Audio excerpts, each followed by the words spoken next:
Welcome, Vanessa. We're excited to have you on the show. I think it was a great experience for sure. I always had an itch to experience working in an international organization. Of course, everything needs to make business sense, or else for me it feels like classic CSR. But if it makes business sense, then they're working towards sustainability things that are key and core to their business. I think like the industry in general is not there yet to make pure procurement decisions based on carbon, because there's also costs, there's also quality that you have to take into account. So the older you get and the more years of working experience you get, you soon start to realize that you're building, whether you like it or not, you're building a specialization of yourself. Welcome to Keeping Up with the Sassies, the podcast where we explore the projects, challenges, setbacks, and successes of sustainability and social innovators. I'm your host, Juan Pablo Grimaldi, and today I'm thrilled to welcome an amazing guest. And by amazing, I mean that she has traveled the world to find impactful projects to invest on. She has lived on multiple continents. She paints, acts, and sings. And overall, she's the person that everyone has a good thing to say about. Please join me in welcoming Vanessa Bangun. Welcome, Vanessa. We're excited to have you on the show. Hello. How are you doing? I'm great, especially after that introduction. I'm speechless. Thanks, Juan Pablo. That's so nice. You're welcome, but if it's true, it's just true. Where are you? I'm in Amsterdam right now. Yeah, at home. Nice. How is your Dutch going? It's beetje, which means it's a little bit there. Not as good as my French, and my French is also almost non-existent. So we're starting. We're starting. Can you have a conversation in Dutch, or it's impossible? I think it's not there yet for sure. But there's a lot of like common words in Dutch as an Indonesian, so I can kind of understand what the topic is about. Okay. So, are there many Indonesians? Yes, there's a lot of Indonesians in the Netherlands. Like just in my circle alone, I think most of my Indonesian friends here are actually friends from high school that moved here as well. So I think that's quite a special and unique thing about the Netherlands, is that there's so many people from back home. So it makes it feel like it's easier to make it feel like a second home. Yeah. Yeah. Are there like old-timer Indonesians? I mean, people who migrated when Indonesia was a Dutch colony? Yeah, there's a lot of that indeed, especially from like certain regions in Indonesia. They migrated during the colonial times to the Netherlands. So it's actually quite surprising for me to meet a lot of like Dutch people who are of Indonesian descent, who might be like a quarter, an eighth of Indonesian, and they look like they're completely blonde, blue eyes, and then they come to me and they're like, "Oh, I'm also Indonesian," and I'm like, "Wow, I would have never guessed." Yeah. But like they kept the language, I guess. That's how you. No, they don't speak Indonesian. They speak Dutch and English, but they're still like familiar with like, cultural context about Indonesia, and they might sometimes still have relatives who are based there that they're in touch with. So that's also quite interesting. Yeah. Very, very interesting. So can you just tell me what happened? Like, how did you ended up yourself in Amsterdam? And what was your journey on getting there from the SASSY program to where you are now? Yeah. Yes, of course. I must say, like, I think it was just life doing its job. I never thought that I would live in the Netherlands. I think, especially for me, because I knew that there was a lot of Indonesians in the Netherlands, I actually wanted to avoid it a lot. I don't know why. Maybe because I was like, I want a challenge. I want to be different. Yeah. But here we are today. So yeah, after graduating from SASI, I was working at the OECD, and I really liked what I was doing there, but I still felt like it was not the industry that I was the most interested in. So I was really looking for something that was more like hands-on, like leading projects that's working on sustainability, whereas I felt like OECD was very research-based, because it is, after all, like a policy advisory organization. So it's a lot of like Mm. desk research and a lot of like what is it called? Like having like collaborations with organizations to get their insights and then create like a recommendation.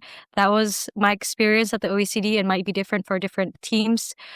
But then, so I was looking for something that was more hands on, still in sustainability, and still from, and not still, but sorry, but from the private sector lens. And long story short, it was really hard to find an opportunity in France because of COVID. And I found an opportunity in the Netherlands. Hmm. I found an opportunity at Unilever. And so I moved. So I think it wasn't necessarily a conscious decision. Of course, I applied, but I applied to a lot of places. And life led me to Unilever. And honestly, it's been great. So I don't regret it. So you have been in the Netherlands for 3, 4 years? Yeah, 4 years this year. Wow. Okay.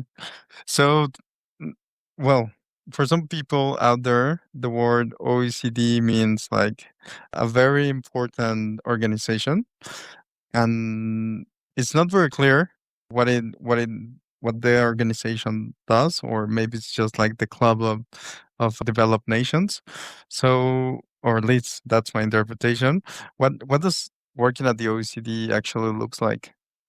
Yeah, I think I have kind of a unique experience compared to how most people who work at the OECD would have. Because when I joined, so just for context, as I think most Sasis know, that after you graduate, you need to find like a internship or like a full-time job to actually officially graduate. So it was like summer. I was like, oh no, I haven't found anything. And then suddenly I saw an opportunity at the OECD and I just randomly applied without really giving it much thought. But I thought that the topic that this team was working on was really interesting and it really speaks to me. So specifically, I applied for the private finance for sustainable development team at the OECD. For me, I was always been interested in how can we really mobilize financing for sustainable development projects, especially from the private sector, because that's where the majority of the money is. So how Hmm. can we leverage that for doing good things. So I applied. I had no idea what blended finance meant, but I was Hmm. applying for a blended finance role. Did a lot of research online on what that meant. There Yeah. was no chat GPT at the time that could help inform me. So I had to do the manual work of reading things. And I got the job. So specifically what the experience was like, because it was during COVID, it was a lot of working from home.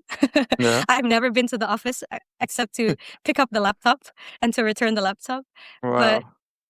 it was really nice because you're really trying to, engage very senior people in government. Although they, what is it called? Like what you said about how you perceive OECD as being like developed countries club, it can sometimes come across as that, but there's actually also a lot of emerging markets that's still part of this collaboration. For example, Indonesia is a very key country for the OECD in terms of blended finance, especially. So there was also a lot of engagement with like Hmm. the ministries, the finance ministry in Indonesia, amongst other countries. We also engaged a lot with like multilateral development banks, and stuff like that to really understand how can we make finance flow from private capital towards sustainable development projects in emerging markets. So that was the whole mission of the team. What it meant on a day-to-day basis was a lot of research, conducting a lot of like, what is it called? Desk research, talking to experts from the different institutions, talking to people from governments, institutions as well, and then also conducting like interviews, questionnaires Yeah. to get statistical data to drive policy recommendations. Yeah. So that was my experience. Wow. And did it felt like working at a NGO? Like I think you have now worked in the private sector. Can you tell it was an NGO, or it just feels like working in another place? Yeah, I think this is maybe I'm also not clear myself on like what's the difference between NGO and IGO. For me, it didn't feel as much as how I perceive an NGO would feel like. What I mean by that is like, activism and like very, what is it called? Yeah, it didn't feel so much like an NGO for me, but it felt like an international organization where there's a lot of like politics and all that jazz, Yeah. but it was not as, how do I put it? Like it wasn't as concrete as I wanted it to be versus Yeah. what I've been doing from the private sector. So it felt quite far off because it was a lot of like recommending rather than project implementation. But I think it Hmm. also differs. I think like that experience from my experience at the OECD might differ within the teams, and it might also differ from like if you work in the UN or if you work in a different kind of international organization. Yeah. So yeah. Okay. And when you mean so the best like outcome of a project would be to come up with the best recommendation possible. Like that's how they measure success. I think in my team specifically, we published a lot of reports. So, Okay. like, the projects would look like the outcome of a project would be a report, for example. And of course, this report, I'm not trying to undermine research. Research is important. Yeah. But for me, it just felt less like satisfying Yeah. for my own personal preferences because there was a lot of engaging and talking to different people to get their insights and then capturing those insights.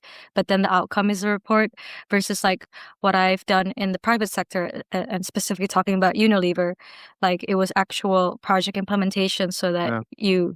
it's not just a report, it's actually trying to get people to do things. Okay. Yeah. That's I think it's a very interesting experience. At least the first, as a first experience in Europe, it's very interesting. What happened next? Like, did that clear out what you wanted to do, what you wanted to apply to, or where do you wanted to live? Yeah. I think it was a great experience for sure. I always had an itch to experience working in an international organization. I feel like a lot of people that are passionate about sustainability, well, maybe I can only speak for myself, but I feel like a lot of people who have who are passionate about sustainability is always curious about like working in the UN, working at international organizations. So at least that was the Yeah. case for me. And so I'm glad that I scratched that itch. Um, and like now working in the private sector, it's been, yeah, I think ticks more my checklist. But again, like I said, that's a very unique experience that I had at the OECD. Different teams might have a different project that's maybe Yeah. more implementing than the team that I was in. And also different international organizations might have a different focus as well. Okay. So you joined Unilever for your next chapter. How was it? I mean, where did you start, and what were your expectations at the beginning? Yeah. So I joined Unilever through the management trainee program. I joined in what they call the commercial track. I think also at that time because I scratched the international organization itch, then I Yeah. started wondering to myself, like, what is it that I want to do? And I felt like doing a management trainee would allow me the flexibility to explore, Okay. especially at Unilever, where they were very specific about how you are able to like tailor your own career path within this management trainee program. So Okay. that is one of the reasons why it intrigued me. But let's be honest, like it was COVID, so I was just accepting whatever I can get as well. But Unilever was a great company to work in as well because they're really the front runners in sustainability at the time when I applied. And so I started marketing. I think Yeah. it's always very important to understand the essence, the key function of the company that you're working in, to understand how the company operates, what's important for the company. So that's Yeah. why I joined in marketing because marketing for Unilever is basically the bread and butter. That is the Okay. core of the organization. And marketing at Unilever isn't just about, creating campaigns, but it's also about creating the products. Yeah. So it's about like designing what the product should look like, what the product should contain. Of course, with R&D, but the marketing people are the drivers in the car. And And so I started there, and it really helped me get a better understanding of like how consumer goods company functions, what are the key, commercial decisions that are being discussed. Mm-hmm. Um, Especially because for me, I did my bachelor's in engineering, so it's very like remote from the world of business. And of course, I Yeah, did super different. my master's. Yeah, I did my master's in a business school, but at the core, I think I'm still more of an engineer than I am a business person at the time. So it was a really great learning experience, to understand how these more business processes work. And I was in a team that was quite unique because it overlooked across categories. So at Unilever, there's categories ranging from home care products like your detergent and your floor cleaners to ice cream like Magnum, Ben and Jerry's, Yeah, to also like shampoo like Tresemme or Dove. yeah, So it was a lot of different types of products that my team was working on, and that usually people are focused in one category or one specific brand, but I was yeah, quite yeah, lucky to experience all of it. yeah. So I have a generic understanding of different consumer good products. But then I knew that I really wanted to work in sustainability. So for my second year rotation, I decided to move to sustainability role, working in Unilever's global climate team, where I was working on their supplier engagement program. So how Mm-hmm. can Unilever help 300 of their key suppliers in terms of emissions decarbonize by 2030? And then also developing an internal tool to calculate Unilever's global corporate carbon emissions, scope 1, 2, and 3. Yeah. And it's crazy if I like look back at it because our team was so small. It was like 5 people, and Wow. we were managing global projects that, and Unilever's footprint is so big. They're operating in 190 countries, Yeah, yeah, 400 plus brands. I can't even tell you how many SKUs or products they have globally. yeah, They had 57,000 suppliers. So it was massive, the yeah. scope. So that was really, really, really interesting to see it from that lens. And also we were working closely with the procurement team, especially part of the supplier engagement program. So that was another side to Yeah. business that's not marketing led, but like the actual cost decisions, supplier choices that I think is a really makes the biggest impact in terms of like changing the trajectory of how much emissions a company creates, is like choosing your suppliers. Yeah, especially for So consumer goods. exactly. So that was super interesting. But then for my final rotation, I really wanted to do something more innovation. So I moved to Unilever's sustainability innovation team, which is like basically an accelerator co-funded by Unilever, the UK government, and EY, where we were looking for sustainability startups globally that were working on innovations relevant to Unilever's value chains. So, for example, it can be regenerative agriculture startups in Indonesia, for example, where we're sourcing certain commodities. It could also be fintech solutions for like small mom and pop shops, because the majority of Unilever's products in emerging markets are sold through mom and pop shops. So how can we provide like credit financing towards these mom and pop shops to be able to buy Unilever's products? I mean, it sounds really bad, but at the same time, like Unilever is a commercial organization. They're a for-profit business. So of course everything needs to make business sense, or else for me it feels like classic CSR. But Mm-hmm. if it makes business sense, then they're working towards sustainability things that are key and core to their business.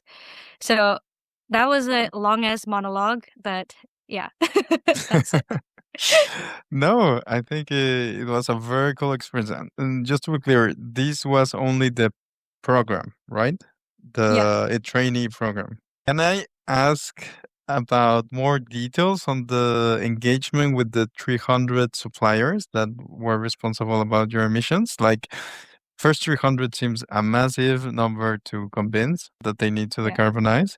And then my question is, the they should be located in so many different places and their business should be so different, then you cannot find like a common strategy. Like, well, at least that it looks like that in my mind. How was it? Like, how did you manage this Yeah. ambitious project? Yeah. So this 300 number isn't an arbitrary number. We did like a materiality analysis where we identified that these 300 suppliers made up 60% or 70% Yeah. of Unilever's emissions from their purchased goods and services. So that's how this 300 suppliers came to be. And then how we did it was that we categorized these suppliers because not all suppliers are climate, what is it called? Not unaware about climate topics. A lot of Yeah. these suppliers are also quite advanced. So we classified like the 300 suppliers into three different categories. One is like very advanced, one is like more in the middle, and then the last category is like the more beginner. So we had three different strategies for these archetypes. So, and depending on which archetype you're in, then the request is different. So, for example, for Mm-hmm. the leaders in terms of climate, we're just asking them, hey, can you please share your product carbon footprint data with us so that we can Okay. continually track and monitor your progress towards decarbonization so that we can also capture your successes into our successes and then Yeah. communicate this. For the middle suppliers, there was also like what is it called, like an engagement to help them understand what product carbon footprint is. So these suppliers are those that are aware about like scope 1, 2, and 3. They know what that means, but they might not necessarily have the capability to do LCAs, life cycle analysis, for Yeah. example. And so then they don't really know the emissions per product that they're selling, which is very important for their customers, which is Unilever. And then the Mm-hmm. last suppliers, it's suppliers that do not understand at all what climate is. They might not have even Yeah. heard about climate change. You'd Yeah. be surprised. We've seen that. And so we support them by giving like more the toolkit to understand what scope 1, 2, and 3 is, to help them identify their low-hanging fruits, and then be able to like work on how to start with the low-hanging fruits first. Yeah. So a lot of this is done also co-financed by Unilever. It's not like we're just asking them to do these things on their own, but it's Yeah. co-financed. And of course, we're not doing it alone. We also work with Unilever also worked with like what is it called, implementation partners to support Unilever in providing these services and solutions. Yeah. Well, I think it's very interesting. What do you know what happened with this project? Like, would suppliers actually reduce their emissions? Would they be kicked out from the supplier list if they didn't were able to start a decarbonization pathway? Do you know what was the state that's Yeah. going on with it? So I haven't been in this team since like I think almost 3 years. So Yeah, I don't know what the state is today. I know this program still exists, of course. yeah, It's a key lever across many organizations, not just Unilever, to yeah, help decarbonize. And what is it called? So in terms of like getting kicked out, I don't think that's the case yet.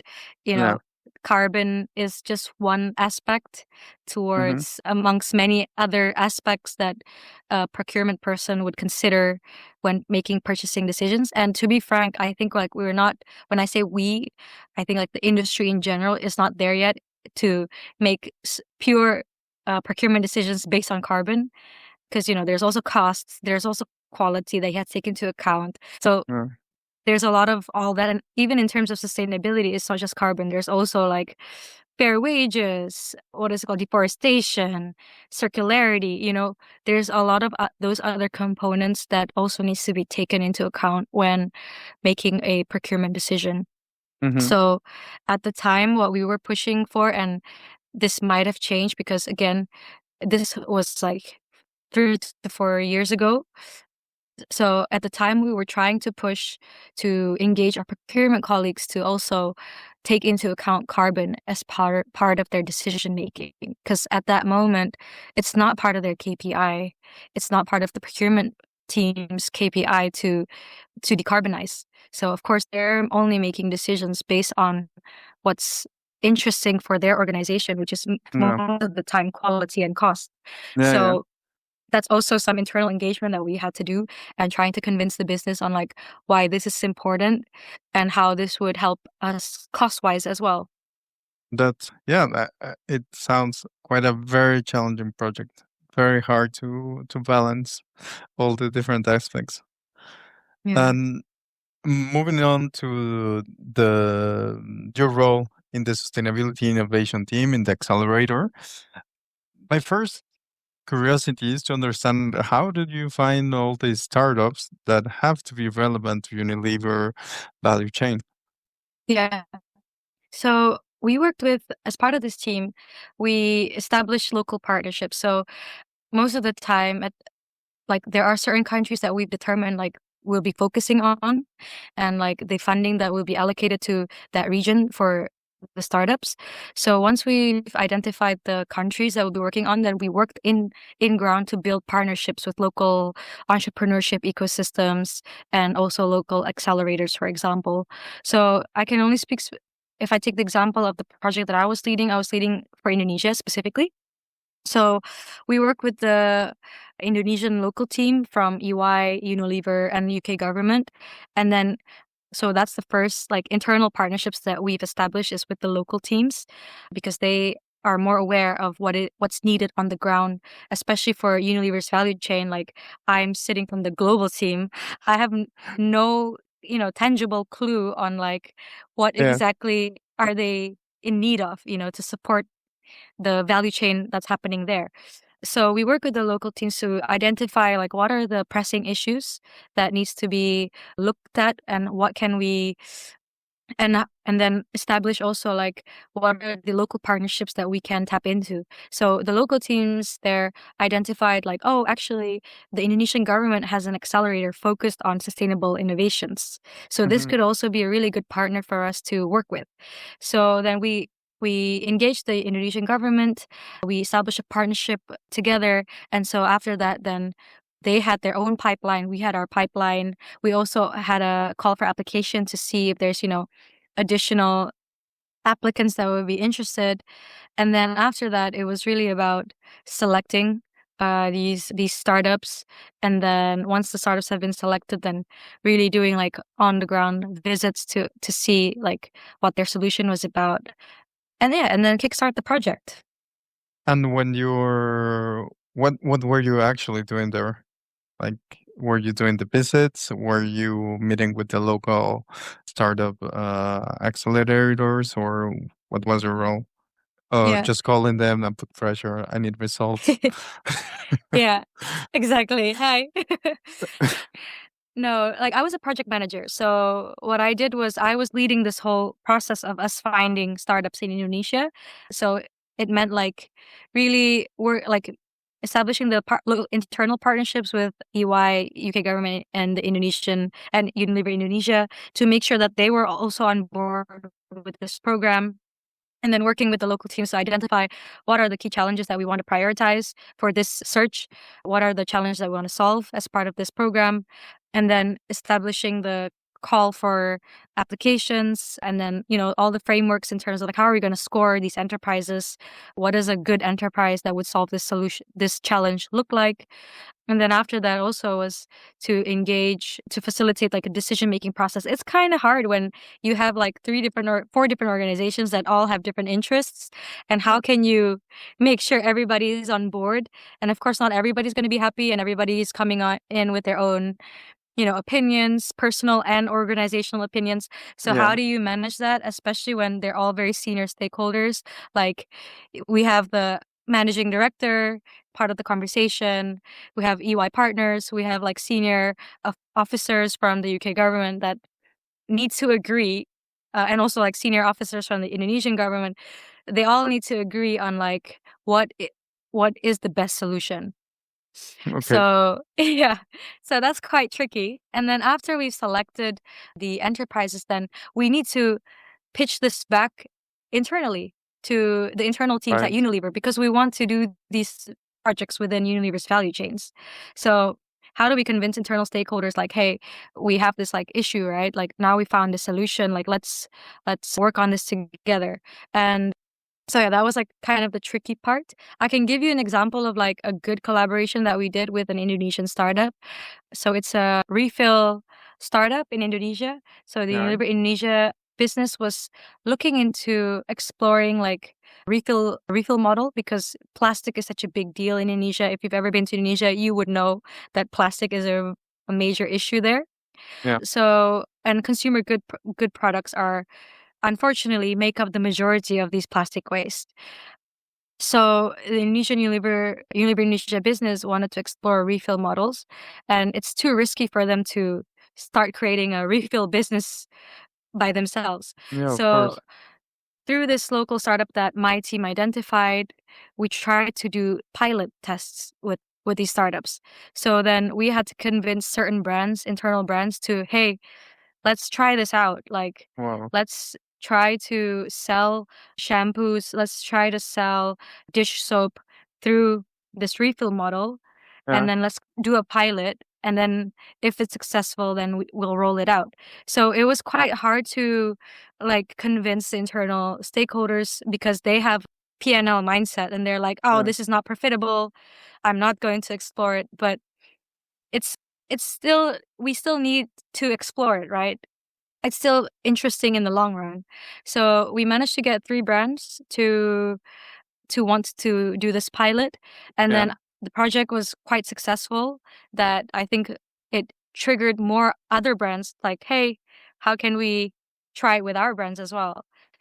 But to really try to do this pilot with just 3 brands, there were a lot of like complications that I think you wouldn't have realized until you had to execute it. Like, for example, with this refill model, that means the bottles needed to be refilled at the point of sale versus being filled in a factory, where in a factory, hygiene standards, quality Yeah. standards can be monitored to the Yeah. T. But at the point of sale, you can't expect the same from people refilling. So that sort of like level of detail needs to be thought Yeah. out, because it's a reputational issue if like somebody at the point of sale refills it in a way that's unhygienic and then somebody gets sick, you know? Yeah, And of I would have course. never thought about that until you have to, do a But pilot on this. yeah. Yeah. And I guess like there were so many meetings Yeah. on the So many meetings and like so many. so many like trial and errors, but of course I'm not doing it alone. I'm also relying on expert people within the business that can guide me and provide the technical expertise to roll it out successfully. We will be right back.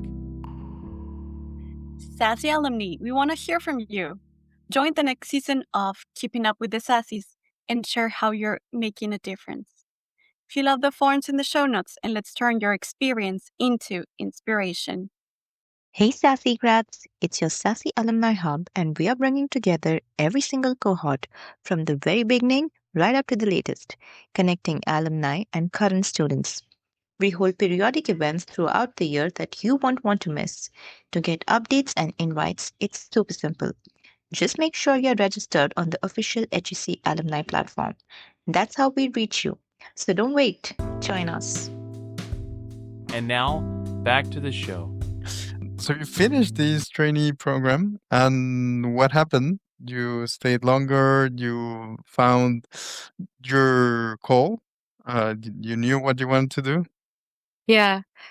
Yeah, so after the trainee program ended, I stayed for a while in my team. There were big changes that happened within Unilever that I felt like I think it was time for me to also try something new. I've been at the business for almost 4 years at the time. So I felt like, you know what, I think it's time to expand my wings because I'm starting to get too comfortable. Yeah. And then so I applied elsewhere. But still in the Netherlands. And now I'm working at bol.com, which is a Dutch e-commerce platform. It's the number 1 online retailer in the Netherlands. It's owned by Ahold Delhaize, which is, I don't know if you know this grocery brand. Yeah, It's a really they're a big, huge grocery yeah, brand. yeah. So that's the parent company of bol.com. And now I'm in the environmental impact team at Bull, specifically as an environmental analytics lead. So yeah, working towards like measuring Bull's scope 1, 2, and 3 emissions, building the tech capabilities within Bull to be able to monitor their progress and Yeah. also calculate their emissions. So yeah, that's what I'm doing now. That's it sounds challenging, but before asking you about it, Mhm. what do you mean about your comfort zone?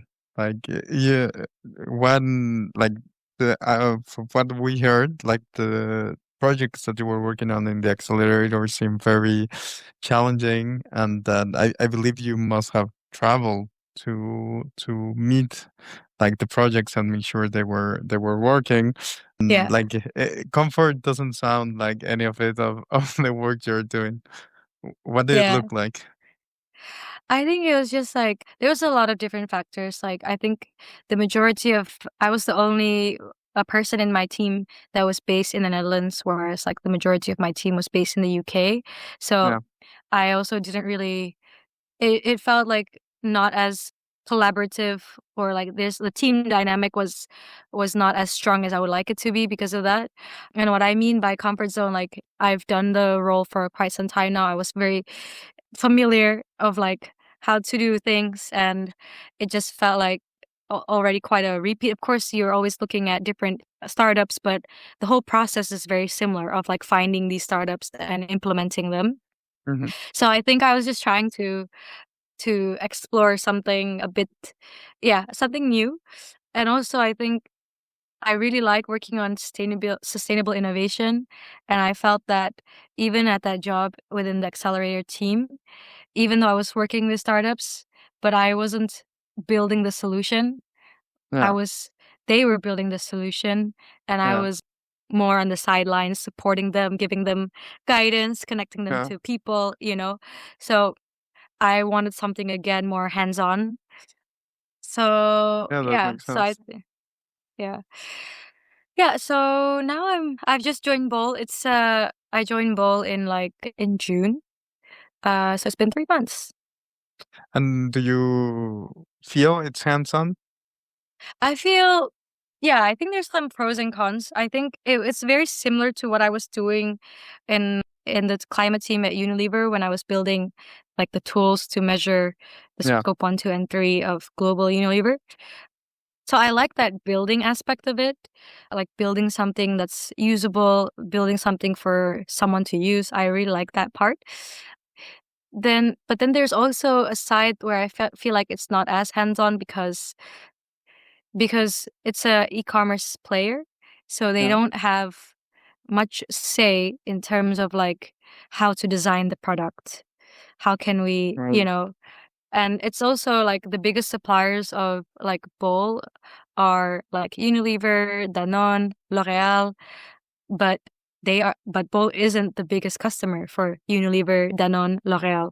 Right. Whereas when I was in Unilever, because Unilever most of the time is the biggest customer of like the key suppliers, Yeah. it was quite easy for us to tell our suppliers like, hey, you better decarbonize. But Wow. Yeah. here now the challenge is that, oh, we can't tell them as easily because we're like it's a David and Goliath situation, but Yeah. yeah, we don't know the outcome yet. So that's a new interesting find for me working here. And also the fact that we have a parent company versus at Unilever we had shareholders. So that dynamic is also quite interesting to learn. And also that Unilever was SBTI aligned and they had public Right. announcements about this, and Unilever is super, it's like in the public eye, whereas Bol Hmm. it is in the public eye of the Netherlands, but it's not SBTI committed. Its parent company is, but it itself is not. So that's also another interesting dynamic. It is a B Corp, so that's a good start. Hmm. So yeah, so it's interesting. There's a lot of learnings. I think it's very different, especially starting from the OECD, a huge governmental organization. Then Yeah. I think you went to even a larger organization, which was Unilever, and then going something national. Do Yeah. you feel the culture itself, it's also very different? Like your colleagues, they might behave differently, or I don't know, the interactions are way more local. Yeah. Yeah, that's like one of the biggest surprises for me because in my team, I'm the first international that they've hired. Everyone Wow. is Dutch in my department, and I'm the first international in the department. So not just in my team, but in the department. Oh my gosh, you Um, need to step up with the touch. I need to step up with the Dutch. Yeah, for sure. But they have been absolutely amazing that they switched to English for me. Of course, there's a lot of Yeah. internationals at Bol, but specifically in my team, it was not the case before me. Mm. Now they've hired a second international person, so that is also it makes me feel a little bit less pressure. That's good. But so that's on in that sense, that is a bit challenging to, have to adapt to a majority culture when you're the only one that's different. So that's another challenge. But honestly, it hasn't been as hard as I thought it would be because everybody has just been super great. Like really, really great. I think Dutch Good. people have this perception, are perceived as being very direct. And Mm-hmm. although I think that's the case, but it's not like direct doesn't mean it's harsh, like I think they're very honest in a good way. And it's refreshing because I come from a culture where people are the opposite of direct, and sometimes it's really hard to read between the lines. But here it's so refreshing that you can just read the lines, you don't have to read in between. Yeah. and and yeah, I think in general Dutch working culture is just a very it's a very laid back working culture. I'm not saying that it's not hardworking. It is Mm-hmm. hardworking, but there's less like it doesn't feel as pressured. Like it's like, yes, we are ambitious, but we're laid back about it. I don't know how to No. explain it. Like you're still doing a lot, but you don't have to be stressed out. That's the kind of vibe. And everybody feels a little bit more homey. Like for example, one of the first weeks that I was in the team, we had a team event, and then we went for a boat ride and had a picnic and just Mm-hmm. talked about like did a little fun quiz about to get to know each other better. And the topics were about like, I don't know, like what is your childhood nickname and why was it? So it was just very, laid back and very friendly, very Yeah. close knit. So it's really nice. I think I'm glad to hear you're liking it. It's definitely should be, it is a change. I think you're finally experiencing the Dutch life. Yeah, exactly. I need to at some point, really immerse myself in the culture if I'm living here. So I think this was a great entry point. Yeah. What other aspects of the Dutch life there is to you? Like what hobbies have you been able to do in Amsterdam, or who do you hang out with? How is your life outside work? Yeah. It's really great. Like I said, I think working culture in the Netherlands in general, and not just like specifically for a Dutch company, but even at Unilever, I felt it. It's quite balanced. So what I mean by that is that people don't work super long hours. They work hard again, but Mm-hmm. I think people need to stop connecting, equating long hours as working hard. Like you can work Right. hard within the normal working hours because yeah, you need also time for yourself and for other aspects of yourself that is beyond work. So yeah, usually like I finish work at 5ish, even sometimes can be a bit earlier or a bit later. It depends on the day, but on average it's at 5. And so Nice. I have so much time to like focus on other interests that I have. For example, I really love dancing, so I go to dance classes 3 times a week almost. Oh, And then I really love singing as well. I come from a family of like singers, so cool. it's like singing. Your singing skills determine your status in my family, so I need to stay sharp. But like So I go professional to singers or no. I for mean hobby? we do have. I have a cousin who is a singer, like a professional singer, and he was quite famous Wow. at some point. But other than that, we just really like to sing. So I go to singing class once a week. I'm taking French classes now once a week. And then what else? I go to the gym, enjoy biking and stuff like that. Meet up with friends. So it feels like sometimes I feel like if I were still to work in Indonesia, I would feel like my life has to start in the weekends Yeah. only. Whereas I feel like in the Netherlands, your life is every day. So yeah, you finish work, you can still see your friends, you can still go to watch a movie, you can still do your sports and then still be at home by 9. So I Hmm. think that's the nice part of it. I just feel like I have so much time. And also the fact that commuting is by bike is Yeah. really nice because you're outdoors, you're not stuck inside, inside underground in a cramped space with a lot of people who are frustrated after coming back from work. You're biking. Of course, it sometimes rains. It almost always rains, but you're still out and then the commute is usually very short distances, so then it's really nice. I think you paint a really nice picture about Amsterdam. Mm, do you see yourself living there for the upcoming years? Have you had thoughts of moving abroad? Yeah, that's a good question that I also ask myself. It's just so comfortable here.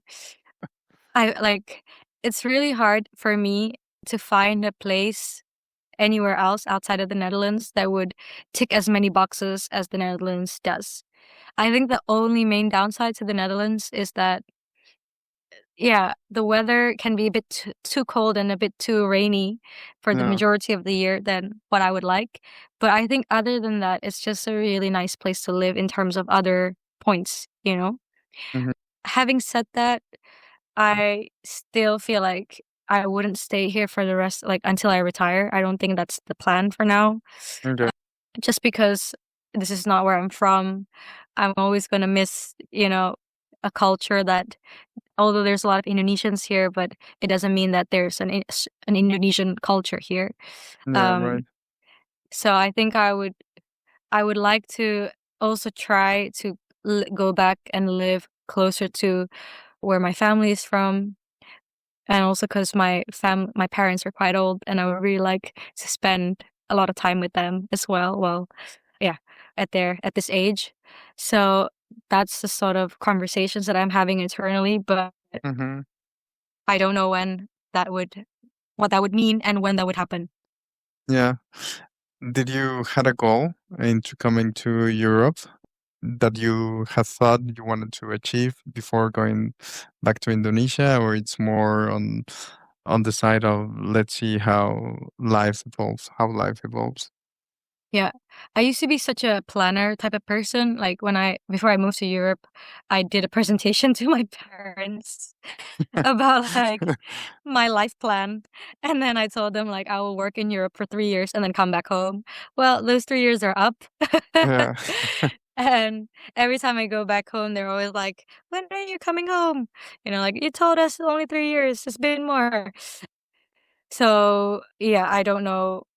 I think right now, because I'm liking it so much, and I think it's hard to give up on certain things that bring you so much comfort and joy. Yeah. Because like if I went home right now, I wouldn't be able to do half of the things that I told you that I do in the week. I wouldn't Yeah. be able to go to dance classes 3 times a week, on top of singing, on top of French classes, on top of going to the gym, on top of meeting friends. That's it's impossible in Jakarta because traffic. Yeah. I think you'd be lucky if you do one of those things in a Yeah. in a day. So yeah, right now I think let's see where life takes you, because I never predicted a pandemic would happen that would then move me to the Netherlands, but here I am and I'm enjoying it. So sometimes life brings about great surprises. Yeah. You mentioned going to dance classes 3 times a week. Are there the same dance class or there are different dance classes? Yeah, they're the same style of dance, The same style of but dance. yeah, yeah. Okay. And what is it? It's not really hip hop, but it's modern dance, closer to hip hop. Yeah. And you started in the Netherlands or you had done it before? So in high school I did it. Fun fact, in in public high schools in Jakarta, where I was in, modern dance clubs are quite competitive. So you have like competitions Okay. amongst high schools. And I was part of my modern dance team for my high school. So we competed a lot and that brought me so much joy. So I was like, I'll do it again here. That's very cool. Are there also Indonesians there? Like, or it's world audience that's going to your classes? It's like everybody. It's like I don't know who's from where, to be honest, because it's such a big class and Okay. it's not like you develop a team. No, it's not that sort of situation. It's just like you go to the class, you dance, you go home. Okay. Yeah, there's no performances or whatever. Okay. No, but it's cool. I'm glad you were able to reconnect with the passion that you had since childhood. So we're about to come to the end of your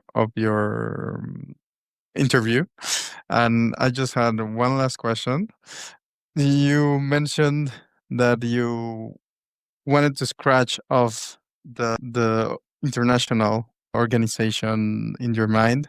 You wanted to scratch. You have now scratched off what you wanted to do at your professional career. At least it was in Unilever. Do you think that these?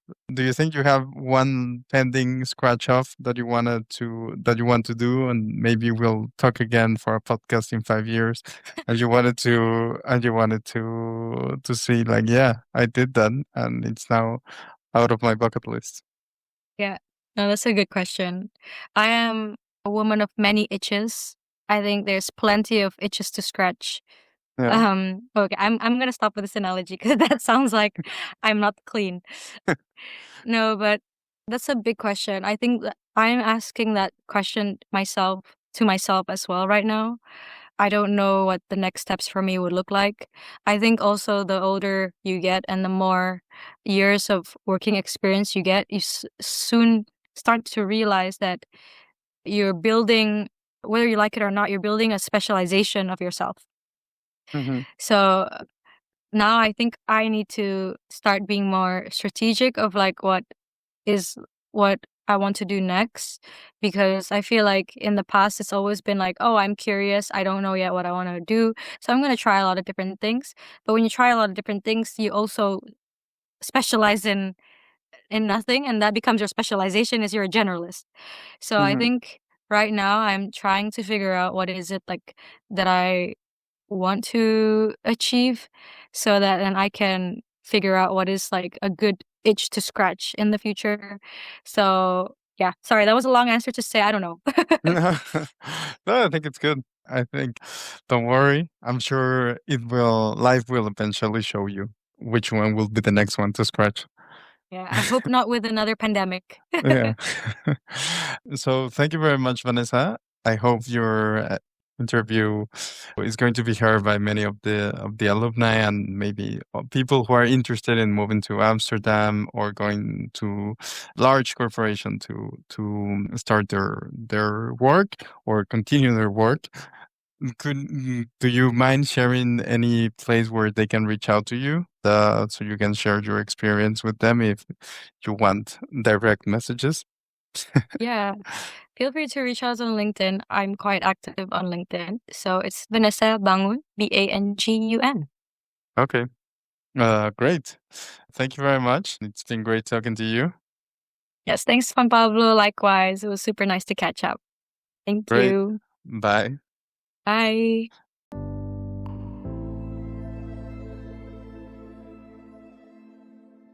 Thank you for listening and help us maintain our community one episode at a time.